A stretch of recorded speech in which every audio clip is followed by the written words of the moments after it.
Hello दोस्तों, welcome to the YouTube channel Bridge Academy. और आज हम एपीजीपी क्लास 4 कर रहे हैं। तो चलिए स्टार्ट करते हैं पहला क्वेश्चन। और ये एनसीईआरटी क्लास 10 से लिया हुआ है। पहला क्वेश्चन क्या बोलता है, विच टर्म ऑफ एपी 121, 117, 113 अगर ऐसी सीरीज चलती है तो कौन सी टर्म फर्स्ट नेगेटिव टर्म बनेगी, ये क्वेश्चन है। देखिए सीरीज दी हुई है 121, 117, 113, ये आपकी सीरीज है। इस सीरीज में a कितना है, 121 है, b कितना है, -4। अब बोल रहे हैं कि आपकी जो an टर्म है that should be less than 0, तभी नेगेटिव होगी।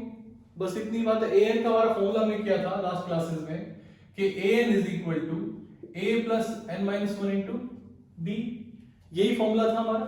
तो अब इसको मैं यहां पे सोल्व कर लेता हूं। अगर मुझे an लेस देन 0 चाहिए तो an लेस देन 0 कब होगी, जब ये पूरी वैल्यू, देखिए इसको लिखता हूं 121 प्लस n माइनस 1 इंटू -1, मतलब जब ये पूरी वैल्यू 121 से बड़ी हो जाएगी तो ये लेस देन 0 हो जाएगा। तो आपको सिंपली n की वैल्यू पुट करके चेक करना है कि किस वैल्यू के बाद ये 121 से बड़ी हो जाएगी। देखिए या तो आप एक तरीका क्या कर सकते हैं, आप हिट एंड ट्राई कर लीजिए। सीधा आप यहाँ पे डाल के देखिए आपको जो भी वैल्यू बेसिक आती है। जैसे हमारे जगह पे 30 डालता हूँ है ना, या 31 डालता हूँ, तो अगर मैं 31 डालता हूँ तो 31 माइनस 1 30, और ये कितना हो जाएगा 30 इंटू 4 120, तो ये -120 होगा। मतलब अगर n जो है वो 32 हो जाए, अगर n 32 हो जाए तो वैल्यू कितनी हो जाएगी 31, और 31 इंटू -4 कितना होता है -124। देखिए नेगेटिव बन जाएगा।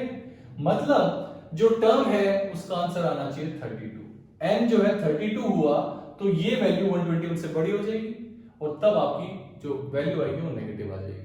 तो आपका सिंपली आंसर क्या हो गया 32nd term. 32nd term will be the first negative term. Simple था क्वेश्चन एकदम। चलिए देखिए दूसरा क्वेश्चन करते हैं। दूसरा क्वेश्चन क्या बोल रहा है, find the sum up to 10 terms of the following sequence. 1 plus 9 plus 29 plus 67, इस तरह से बोल रहा है कि ये आपकी सीरीज है और आपको 10 टर्म्स तक निकालना है। अब देखिए आप इसमें नोट करेंगे ये ना एपी है ना जीपी है ना। एक के अंदर 8 ऐड हुआ, फिर 20 ऐड हुआ, कोई सीक्वेंस नहीं है। लेकिन अगर आप थोड़ा सा ध्यान देंगे, देखिए क्यूब्स के पास जा रहा है। कैसे जा रहा है, इसको मैं ब्रेक कर सकता हूं, 1 क्यूब प्लस 2 क्यूब प्लस 1, इसको बोल सकता हूं 9 हो जाएगा। फिर 3 क्यूब प्लस 2 है, दिख रहा है आपको ये। फिर अगर मैं 4 क्यूब करता हूं तो 4 क्यूब प्लस 3, मतलब पहले 0 ऐड हुआ, फिर 1, फिर 2, फिर 3, फिर 4, इस तरह से हो रहा है। तो इस तरह से अगर मान लो मैं बोलता हूं कि मेरी n टर्म्स कितनी, 10 टर्म्स का आपको सम निकालना है, तो मेरी 10 टर्म क्या हो जाएगी 10 क्यूब प्लस 9, ये मेरी 10th टर्म हो जाएगी। बस आपको सिंपली इन सब का सम निकालना है। आप क्या बोल सकते हैं कि 1 cube plus 2 cube plus 3 cube till 10 cube, और अब इसको सेपरेट लिख लेते हैं 1 प्लस 2 प्लस 3 टिल 9, क्योंकि शुरुआत में 0 था। तो ये प्लस 1 प्लस 2 प्लस 3 9 तक जाएंगे, और आपका 1 क्यूब 2 क्यूब 3 क्यूब 4 क्यूब, इस तरह से आप 10 क्यूब तक जाएगा, है ना। तो अब आप क्या कर सकते हैं, इसके लिए देखिए आपको फॉर्मूला पता है n into n plus 1 by 2 का होल स्क्वायर, यही होता है फॉर्मूला। क्यूब्स का सम करते हैं, फर्स्ट n नेचुरल नंबर्स के क्यूब का सम करते हैं फॉर्मूला। तो इसके लिए फॉर्मूला क्या होता है n into n plus 1 by 2। सही है, ये कितनी है 10 है, तो 10 इंटू 11 बाय 2, ये कितना हो गया 55 हो गया, है ना। 10 इंटू 11, देखिए मैं इसको अप्लाई कर देता हूं यहां पे, 10 इंटू 11 बाई 2 का स्क्वायर प्लस यहां पे कितना है 9 है, तो 9 इंटू 10 बाई 2, ये 2 5 10, कितना हो गया 45 हो गया। और ये कितना हो गया 2 5 10 55। 55 का स्क्वायर कितना होता है 55 into 55 is nothing but 30 25 plus 45, तो आपका आंसर कितना आ गया 30 70। This is your answer. मतलब कि इस तरह की शुरू की अगर 10 टर्म्स आप लेंगे तो आपका आंसर हो जाएगा 30 70। वो तो सिंपल क्वेश्चन था। बस देखिए इसमें ट्रिक कहां पे लगती है कि आप इसको कैसे ब्रेक करते हैं। अगर आप सीरीज को ब्रेक कर लेंगे तो आपका क्वेश्चन आसान हो जाएगा, है ना। नेक्स्ट क्वेश्चन देखते हैं, सिमिलर टाइप का ही, एक सीरीज का ही, कि आपको सम निकालना है। क्या बोल रहा है question, find the sum of the first 10 terms of the following series. अच्छा, फिर से 10 टर्म्स का सीरीज आपकी ये है और आपको इसके अंदर 10 टर्म्स तक आपको सम निकालना है। ठीक है, सिंपल सी सीरीज है। देखिए फिर से वही बात है कि इसको ब्रेक कैसे करते हैं। क्या मैं इसको लिख सकता हूं 2 - 1, इसको मैं लिख सकता हूं 2 स्क्वायर -2, इसको मैं लिख सकता हूं 2 क्यूब -3 लिख सकते हैं। वैसे देखिए कितना हो जाएगा 2 - 1 2 स्क्वायर -2 4 -2 8 -3। तो इस तरह से आप इसको लिख सकते हैं 2 raised to power 4 - 4। तो इस तरह से आपकी 10 टर्म्स बन जाएंगी। अगर मैं 10th टर्म की बात करूं तो मेरी क्या आएगी 2 raised to power 10 - 10 है कि नहीं। तो मेरा सिंपली क्या हो गया, देखिए ये जीपी बन गई है, ये जीपी बन गई, इसको आपको ऐड करना है। एक मेरी जीपी बन गई 2 1 मान सकता हूं यहां पे 2 2 2 की पावर 3 टिल 2 की पावर 10। और यहां पे क्या हो रहा है प्लस में हम बात कर सकते हैं इसके अंदर -1 -2 -3 और कहां तक टिल -10। तो आप यहां पे जीपी के सम का फॉर्मूला लगा सकते हैं, है ना। जीपी के सम का फॉर्मूला क्या होता है, जीपी के अगर मैं सम की बात करूं nth टर्म की बात करूं तो उसका फॉर्मूला होता है a into r raised to power n - 1 upon r - 1। और यहां पे क्या है if r is greater than 1। अब देखिए r यहां पे कितना है 2 है, यहां पे हर बार 2 से मल्टीप्लाई हो रहा है तो कॉमन रेशियो मेरा 2 है। तो मैं बोल सकता हूं कि a मेरा कितना 2 ही है और कॉमन रेशियो भी 2 है। कितनी वैल्यू से 10 है तो 10 - 1 divided by how much 2 - 1 is 1। सही है। और माइनस कितना करना है 10 तक, अगर minus n into n plus 1/2। तो अब इसको मैं यहां पे सोल्व कर देता हूं ऊपर। ये देखिए ये क्या हो गया 2 into 2 raised to power 10 - 1 minus कितना 10 तक है तो 10 into 11/2 कितना आ गया 55 हो गया। सिंपली आप ऐसे आंसर लिख सकते हैं 2 raised to power 11 हो जाएगा -2 और यहां पे -55। इसको मैं बोल सकता हूं 2 raised to power 11 - 57। ये आपका आंसर आ जाएगा 2 raised to power 11 - 57।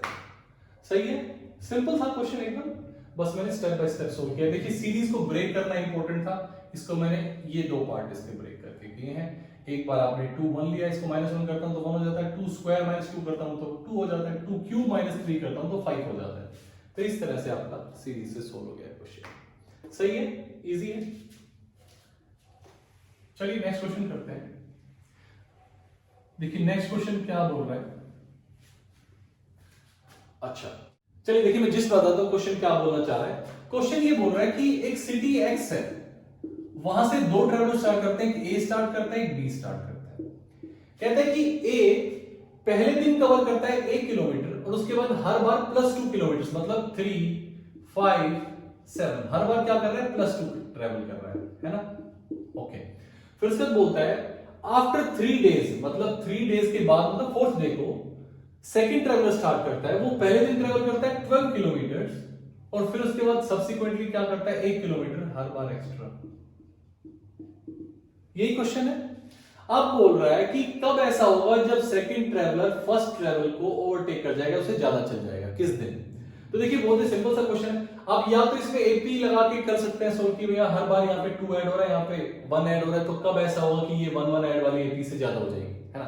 या फिर जब इतना सिंपल क्वेश्चन आता है तो सिंपली एक दो अगर आप सीरीज लिखेंगे तो कोई बुराई नहीं है। देखिए 1 3 5 7 9 11 बनेगा। अगर इसकी बात करूं 12 13 14 15 16 इस तरह जाएगा। अब देखिए शुरू के 4 दिन मतलब 3 दिन तक इसने कितना चलेगा 5 3 8 1 9 उसके बाद 7 तो 9 7 16 हुआ था, इसका 12 हुआ, है ना, इसका 12 हुआ। अब 16 और वो कितना हुआ 25 और इसका 2 दिन में हो गया 25, है कि नहीं। मतलब 3 दिन के बाद आफ्टर 3 डेज स्टार्ट हुआ और उसके बाद 12 13 14 25 कर गया। इसका 5 दिन में 5 3 8 1 9 9 7 16 16 9 25 इसका 5 दिन में ही उतना हो गया। मतलब अब जब छठे दिन की बारी आएगी तो ये 14 किलोमीटर चलेगा और 11 किलोमीटर चलेगा।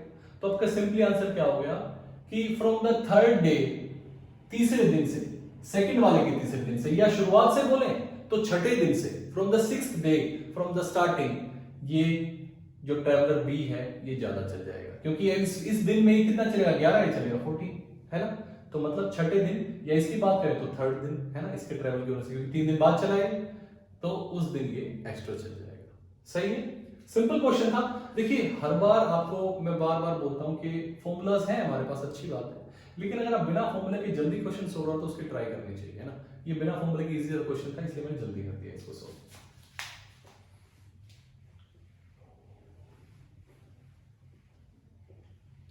चलिए नेक्स्ट क्वेश्चन देखते हैं। देखिए नेक्स्ट क्वेश्चन क्या बोल रहा है कि दो the houses of a row are consecutively numbered from 1 to 49. Show that there is a value of x such that sum of the number of houses preceding the x and following the x are equal, है ना। मतलब क्या बोलना चाह रहा है, कह रहा है कि हाउस नंबर्स हैं ऐसे 1 2 3 4 और इसे नंबर करके 49 हाउस नंबर्स। अब कहता है किसी इसके अंदर एक वैल्यू x ऐसी आए कि x से पहले वाले सब का सम और x से बाद वाले सब का सम इक्वल हो जाए, ये दोनों वैल्यूज इक्वल हो जाए। तो देखो अगर मान लो बात करता हूं ये sx है ना, सम के लिए हम sx का फॉर्मूला यूज करते हैं। तो इससे पहले कितनी सबका सम कितना होगा, sx - 1। sx से पहले सबका सम sx - 1 होगा और इसके बाद का टोटल कितने 49। तो मैं बोल सकता हूं इसके बाद वाले की वैल्यू क्या है 49 माइनस x sx, है ना। ये माइनस कर दूंगा तो बाद वाले की वैल्यू आ जाएगी और ये कर दूंगा तो पहले वाले की वैल्यू आ जाएगी। सही है, मतलब ये दोनों इक्वल होने चाहिए, है ना। तो मैं लिख सकता हूं sx - 1 is equal to s49 minus sx। यहां पे आपको सिर्फ अब a पता है, आपको d पता है, आपको सिर्फ वैल्यू x की निकालनी है जो कि अननोन है ना। बहुत ही सिंपल सा क्वेश्चन है। देखिए ये चीज अगर आपको समझ में आ गई है तो क्वेश्चन में कुछ नहीं बचा है। मैं क्या बोल रहा हूं कि एक टर्म है x, है ना, एक हाउस x नंबर होगा, उससे पहले वाले का सम कितना होगा sx - 1, बाद वाले का कितना होगा s49 टोटल है माइनस sx तक का, तो बाद वाले क्या हो जाएगा। और यही बोल रहा है कि sx की ऐसी वैल्यू बताओ कि बाद वाले और पहले वाले बराबर आ जाएं। तो बाद वाले पहले वाले बराबर इस कंडीशन में आएंगे। तो आपको सिंपली क्या करना है, इस इक्वेशन के अंदर आप a और d डाल दीजिए, आपका क्वेश्चन सोल्व हो जाएगा। देखिए करते हैं क्वेश्चन सोल्व, करते हैं क्वेश्चन सोल्व। सिर्फ आपको ये चीज ध्यान रखनी है, ये वाली equation sx - 1 should be equal to s49 minus sx, है ना। ये हमें ट्राई करना है, इसको मैं यहां से हटा देता हूं। देखिए अब मेरा sx - 1 के लिए फॉर्मूला क्या होगा, मतलब मेरा n यहाँ पे क्या है x - 1 है ना। मेरा फॉर्मूला होता है n/2 into 2a plus n - 1 into b। ये मेरा सम का फॉर्मूला होता है ना। a की वैल्यू मेरी कितनी है, अब देखिए गिवन यहाँ पे a की वैल्यू 1 है, b की वैल्यू कितनी है 1 है ना। s49 के लिए मैं फर्स्ट और लास्ट वाला यूज करता हूं और हम सब कर लेंगे। इसके लिए भी आप फर्स्ट और लास्ट वाला यूज कर लीजिए। आप ये फॉर्मूला, इसकी जगह आप ये फॉर्मूला यूज कर लीजिए n/2 into a plus n। ये भी यूज कर सकते हैं, कोई इशू नहीं, लेकिन यहाँ पे अननोन है इसीलिए मैं इसको ऐसे लिख रहा हूं, ठीक है ना। अब देखिए sx - 1 मतलब यहाँ पे मैं लिख सकता हूँ x - 1/2 into 2a 2 plus x - 1 minus 1 into 1 should be equal to s49। तो मेरा सिंपल हो गया, 49 टोटल टर्म्स हैं, फर्स्ट टर्म 1 है फिर 49 है ना। a plus l वाला मैंने फॉर्मूला लगा दिया यहाँ पे। और यहाँ पे आप नेक्स्ट में क्या करोगे, माइनस sx मतलब x/2 into 2 plus x - 1 into 1। सही है, यही फॉर्मूला मैंने डाला है। अब बस आपको क्या करना है, इनको सोल्व करना है। इनको सोल्व करके आपको वैल्यू निकालनी है। देखिए इसको मैं सोल्व करता हूं, इसको सोल्व कर रहा हूं मैं। ये आपका कितना हो जाएगा x - 2 और यहां से आप इसको करोगे, देखो x - 1/2 into 2 plus x - 2, ये कैंसिल हो गया। सही है, ये -2 हुआ into 1 हुआ, ये कैंसिल हो गया। इज इक्वल टू, इसको मल्टीप्लाई करो तो 50 आ गया, तो ये मेरा आ गया 49 into 25 माइनस x/2 अंदर क्या आ जाएगा 2 plus x - 1 है कि नहीं। तो ये मेरा कितना बन जाएगा x + 1 बन जाएगा यहाँ पे, है ना। तो मेरी वैल्यू हो जाएगी x - 2/2 into x plus x into x plus 1/2 is equal to 49 into 25। बस इतना ही है। x माइनस, सॉरी ये x - 1 था 2 नहीं था, x - 1 into 2 था into x plus x into x plus 1, है ना। by 2 सेम हुआ और is equal to this। आपको सिर्फ अभी ऐड करने, अगर आप इनको डायरेक्ट ऐड करते हैं तो आपकी वैल्यू क्या आ जाएगी, वो सोल्व कर लेते हैं।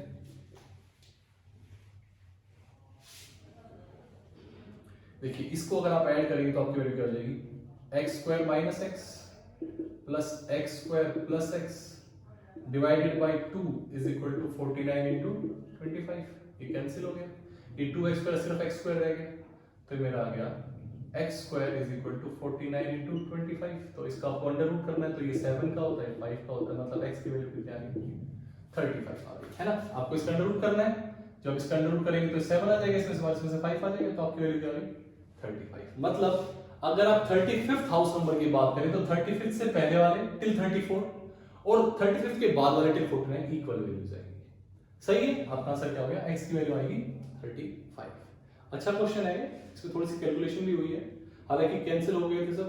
वैसे कैलकुलेशन मुश्किल नहीं थी लेकिन लेंथी था थोड़ा सा क्वेश्चन, है ना, कंपैरेटिवली। लास्ट क्वेश्चन देखिए क्या बोल रहा है कि इसने 4 कंसेक्यूटिव टर्म दी है ना, अरिथमेटिक मीन की। बोल रहा है कि आप ये बताइए किससे डिवाइड हो रहा है। ओके, देखो ये बोल रहा है कि 4 कंसेक्यूटिव टर्म है, x है, एक 17 है, एक 3x minus y square minus 2 है, और एक 3x plus y square minus 30 है।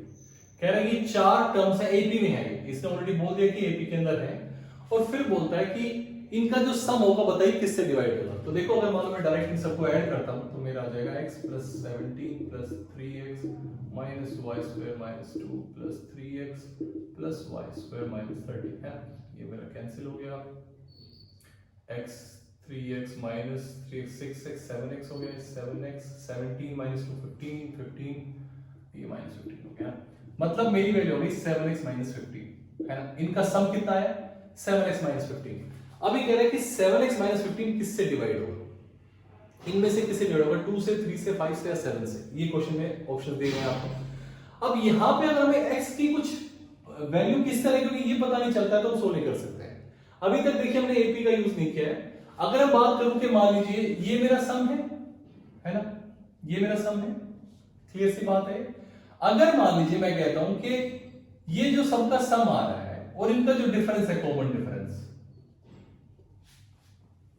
आप कॉमन डिफरेंस ऐसे भी निकाल सकते हैं, है ना। ये कॉमन डिफरेंस की अगर बात करो तो इसकी वैल्यू क्या होनी चाहिए 17 minus x, 17 minus x should be equal to, इसमें से ये घटाना है ना बाद वाले में से, पहले वाला तो मैंने घटाया 3x plus y square minus 30 और minus 3x minus y square minus 2 है ना। इसमें से घटा इसमें से घटा, इक्वल होनी चाहिए क्योंकि कॉमन डिफरेंस सेम होता है, एपी है। तो ये मेरा आ गया 17 minus x is equal to 3x plus y square minus 30 minus 3x minus का प्लस बन जाएगा, ये भी प्लस बन जाएगा, ये कैंसिल हो गया है ना। तो ये मेरा आ गया 17 minus x is equal to 2y square और ये हो जाएगा मेरा माइनस 28 है ना। इसको मैं इधर ले जाता हूं, सही है। तो ये मेरा 28 प्लस हो जाएगा 28 और इसमें ऐड करता हूं तो कितना हो जाएगा 45 है ना, ये ऐड हो जाएगा 45 minus x is equal to 2y square है ना। देखिए मेरा आ गया यहां से 45, ये 45 हो गया, 45 minus x is equal to 2y square है ना। मतलब यहां से मैं x और y के बीच में एक रिलेशन देख सकता हूं। देखिए अगर यहां पे 2y स्क्वायर है तो क्या ये पॉजिटिव, मतलब क्या ये इवन नंबर होगा, है ना। पक्की बात है इवन नंबर होगा क्योंकि y स्क्वायर भी हो गया उसके बाद 2 से मल्टीप्लाई कर दिया, किसी भी नंबर को आप 2 से मल्टीप्लाई कर देते तो वैसे इवन बन जाता है। और ये y स्क्वायर में तो नेगेटिव नहीं हो सकता, मतलब ये इवन नंबर है। अब देखिए अगर इसकी वैल्यू इवन आनी चाहिए, इसकी वैल्यू अगर इवन आती है तो x को ओड होना पड़ेगा। ये बात समझ में आ रही है आपको। देखिए 45 माइनस एक्स अगर ये इवन है तो ओड माइनस ओड इवन होता है ना। ओड माइनस इवन तो ओड ही हो जाएगा। तो ओड माइनस ओड मतलब x की वैल्यू ओड आनी चाहिए यहां से। अगर x की वैल्यू ओड आ गई तो ये मेरा ये जो वैल्यू है सेटिस्फाई कर जाएगा। मतलब मुझे यहां से पता चल गया कि x की वैल्यू ओड है ना। अब देखिए अगर x की वैल्यू ओड है यहां पे, ये मेरा सम आया था 7x - 15। अगर x की वैल्यू ओड है तो ये पूरा ओड हो जाएगा क्योंकि 7 से अगर आप ओड को मल्टीप्लाई करेंगे तो ओड ही हो जाएगा। तो ओड माइनस ओड वैल्यू क्या होती है इवन, है कि नहीं। ओड माइनस ओड इवन हो जाता है तो मतलब मेरी जो वैल्यू आएगी वो इवन आएगी। और इवन नंबर किससे डिवाइड होगा, पक्का 2 से डिवाइड हो जाएगा। तो आपका आंसर क्या हो गया कि this some is divisible by 2। देखिए यहां पे सिर्फ छोटे छोटे कंसेप्ट यूज हुए सिंपल वाले कि odd minus odd is even, odd minus odd is even, है ना। कभी भी ओड माइनस इवन हमेशा ओड ही होता है, कभी इवन नहीं हो सकता है। तो इसीलिए मैंने यहां पे कहा था कि जब ये 45 minus x is equal to 2y square आया तो जब ये इवन है तो इसको ओड होना चाहिए। है ना, इसको ओड होना पड़ेगा तभी इवन वैल्यू आएगी, तो मतलब x को ओड होना पड़ेगा। अगर x यहाँ पे ओड हो गया तो ओड इंटू ओड क्या होता है, ओड ही होगा, क्योंकि ओड इंटू ओड मतलब 7 है यहाँ पे, ओड इंटू ओड ही होता है। अब ओड माइनस ओड हमेशा इवन आता है, तो आपकी जो 7x माइनस 15 है इसकी वैल्यू इवन आएगी, और इवन आया तो मतलब 2 से डिवाइड हो जाएगा, है ना। अच्छा क्वेश्चन था, सिर्फ बेसिक कंसेप्ट हमने सीखे इसके अंदर, और ज्यादा कुछ बड़ा कंसेप्ट लगाया भी नहीं। चलिए आज के लिए इतना ही। अगर अभी तक आपने सब्सक्राइब नहीं किया तो प्लीज डू सो, लाइक कीजिए, शेयर कीजिए, कमेंट करके बताइए कैसा लगा आपको channel. Thank you, have a nice day.